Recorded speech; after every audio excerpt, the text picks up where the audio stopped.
അങ്ങനെ ഇന്നലെയാണ് ബേത്ലഹേം കുടുംബ യൂണിറ്റ് കണ്ട പടം എന്നൊക്കെ വെച്ചാൽ നല്ല കിട്ടുപടം. ആദ്യം മുതൽ അവസാനം വരെ ചിരിയോട് ചിരിയാണ്. ചിരിക്കാനുള്ള കുറെ അധികം എലമെന്റ്സ് ഉണ്ട്. അത് ഈ ചളി എന്ന് പറയുന്ന ചിരിയല്ല, പക്ഷെ നല്ല രീതിയിൽ നമ്മൾ എന്റർടൈൻമെന്റ് ആവുന്ന ഒരു സിനിമയാണ് ബേത്ലഹേം കുടുംബ യൂണിറ്റ്. ഏത് ഏജ് ഗ്രൂപ്പിനുള്ള ആൾക്കാർക്കും ഇഷ്ടപ്പെടും. ഇന്നലെ തിയേറ്ററിൽ ഇരുന്നപ്പം പുറകേന്നും മുന്നേന്നും സൈഡിൽ നിന്നും എല്ലായിടത്തു നിന്നും ചിരിക്കുന്ന സൗണ്ട് ആയിരുന്നു ഫുള്ള് കേൾക്കുന്നത്. ഇതിൻ്റെ അകത്തുള്ള എല്ലാ സ്റ്റാർ കാസ്റ്റും അടിപൊളിയാണ്. പ്രത്യേകമായിട്ട് എടുത്തു പറയുകയാണെങ്കിൽ പ്രേമലുവിലെ ഫുൾ ടീമുണ്ട്. നസ്ലിനെ വിട്ട് എല്ലാരും ഇതിൻ്റെ അകത്ത് നിങ്ങൾക്ക് കാണാം. പിന്നെ ആവേശത്തിലെ റോഷന്, അവന്റെ ഗിൽസ്കിൻ ആണ് അവന്റെ പേര്. ഈ പേര് തന്നെ അവന്റെ കേൾക്കുമ്പോഴേ നമുക്ക് ചിരി വരും. പക്ഷെ അമ്മാതിരി കോമഡിയാണ്. പിന്നെ നമ്മുടെ സുരേഷ് കൃഷ്ണൻ ചേട്ടൻ, പുള്ളിയുടെ കോമഡി എന്നൊക്കെ വെച്ചാൽ അങ്ങോട്ടിരുന്ന് ഇങ്ങോട്ട് വരും, അങ്ങോട്ടിരുന്ന് ഇവരിങ്ങോട്ട് വരും.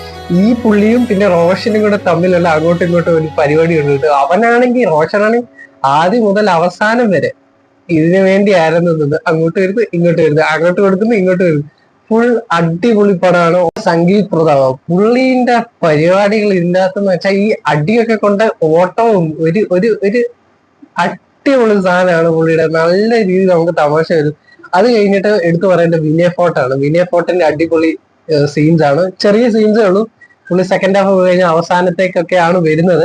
എന്നാലും നല്ല ഒരു റോളാണ്. പിന്നെ ഇതിൻ്റെ അകത്ത് അഭിനയിച്ച എല്ലാവരും എനിക്ക് കുറെ അധികം ഇഷ്ടപ്പെട്ടു. പിന്നെ നിവിൻ പോളി ഇസ് അടിപൊളി, അടിപൊളി പട. പുള്ളിയുടെ റോം കോം സംഭവങ്ങളൊക്കെ നമുക്കറിയാലോ, വളരെയധികം അടിപൊളി സീനാണ്.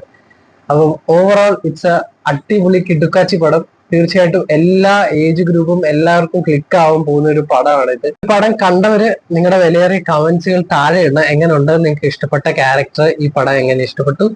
പടം കാണാത്തവർ തീർച്ചയായിട്ടും പോയി കാണുക. അപ്പം എല്ലാവർക്കും ഒരു ഹാപ്പി